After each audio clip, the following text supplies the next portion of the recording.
Bonsoir et bienvenue sur boursicoté.com pour cette analyse technique du CAC 40 en clôture où malgré une ouverture bien haussière, le CAC 40 a finalement clôturé en baisse à 4398,68, perdant 9 points par rapport au cours de clôture de la veille avec moins 0,21%.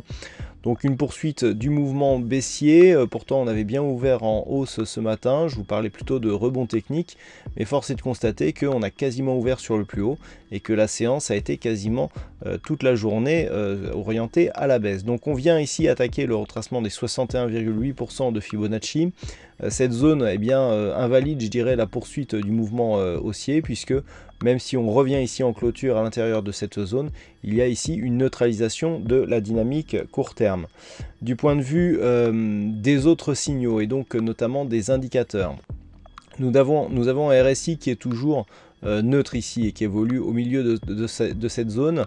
Le stochastique confirme la neutralisation ici de la dynamique en croisant sa ligne de signal à la baisse, et le MACD confirme aussi son orientation baissière de la veille en repassant sous sa zone d'évolution, dans sa zone d'évolution négative.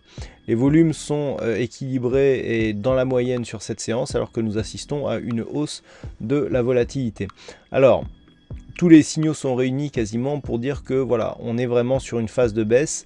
Phase de baisse donc qui est arrivée suite à l'ouverture d'un gap de rupture baissier, gap que, comme je vous le disais hier, est un des gaps les plus puissants. On confirme ici malgré une tentative de rebond technique, et donc on enfonce ici le retracement des 61,8. La zone ici des 4377 était à surveiller elle aussi.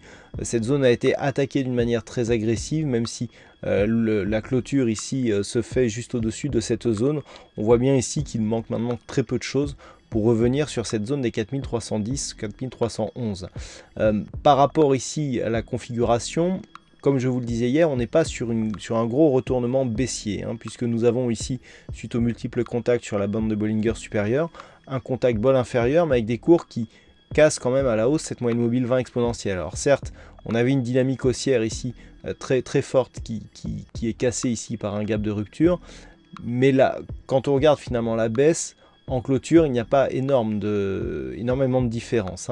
Donc vraiment, cette dernière zone à valider, 4377 cassés, ce ne sera désormais qu'une confirmation de la neutralisation ici de cette dynamique. Par contre, sous 4310, là, on confirmerait la réorientation baissière, puisque comme je vous le disais hier, et c'est déjà le cas quasiment aujourd'hui, on validera ce point haut comme point haut significatif avec l'inscription d'un nouveau plus bas, et dans ce cas-là, on aura donc succession de points hauts et de points bas qui se fera d'une manière décroissante. D'ailleurs, là où en fait on devrait revenir sur cette zone, c'est que l'on voit bien ici que l'amplitude que nous avons entre ces deux points hauts est quasiment la même que celle que nous avons entre ces deux points bas.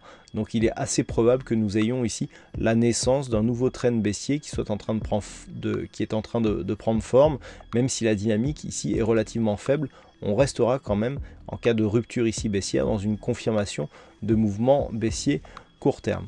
Par rapport à cette configuration, donc demain, ce qu'il faudra surveiller, c'est la zone des 4377 points. Un second test et une rupture à venir validerait le scénario baissier que je suis en train de vous décrire. Pour invalider ce mouvement baissier et pour repartir sur un mouvement haussier, où dans ce cas-là, on aurait ici 1, 2, 3 et éventuellement 4, il faudra commencer ici par casser à la hausse les 4459 et combler ce gap d'une manière très rapide. Tant que l'on n'aura pas fait ça, on restera ici sur un biais plutôt baissier sur le CAC 40. Voilà ce que l'on peut dire donc sur cette analyse technique. Alors, aujourd'hui, il y avait un fixing et c'est Bono qui gagne sur cette session. Bravo à toi, Bono. En ce qui concerne les statistiques, donc pour demain, nous avons des statistiques qui sont assez équilibrées dans le sens où on a environ 49% donc de probabilité plutôt haussière. Malgré tout, non, pardon.